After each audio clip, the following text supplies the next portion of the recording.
Cosentino is a family-owned business based in Spain, and we have a presence in more than 110 countries. And it's a company that started more than 50 years ago. And after 4 decades, we can say that Cosentino is the leading company in the surfaces material around the world. We are super excited about Éclos. It's our new baby. It's the new surfaces mineral material that we are introducing this year in the North American market. What I love so much about Éclos is the Inlayr technology. It's really transformative in how it brings the product to life, and there's a lot more depth within the surface.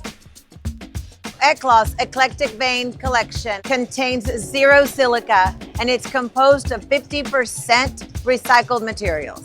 Éclos is best used in the kitchen due to the fact that its heat resistance up to 428 degrees Fahrenheit, as well as it does not scratch and it doesn't stain.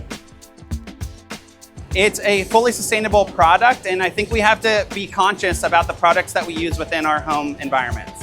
We are launching 2 different series from Decton, the Amazonic collection and the Arctic series.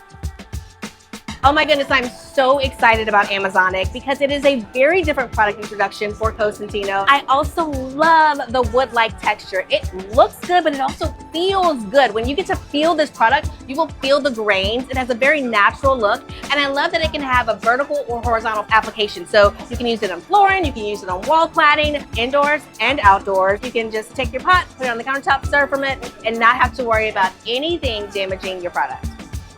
The Cosentino booth at KBIS is full of different applications for the designers, starting with our Éclos Cafe. You can see free power here in our Éclos Legend.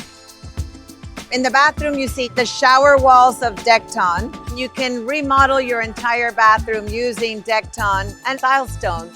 And then we have Invisicook, so many applications throughout the booth to be inspired for your new project. Cosentino was founded in the principle of innovation, sustainability, design, marketing, and of course, based in people. Because at the end, the most important value and asset that we have in our company is our people. There's no question that at the heart of this brand, there is a family connectivity. When I think about Cosentino, I think about a company that listens. They're very close to the design community. They ask for our input, and they want to know not just how we can use their products, but what the experience feel like. Cosentino is not only product, it's brand, it's innovation, it's quality, it's service. And what we are trying to do is put all of that together to make sure that we provide the best service to our customers around the world.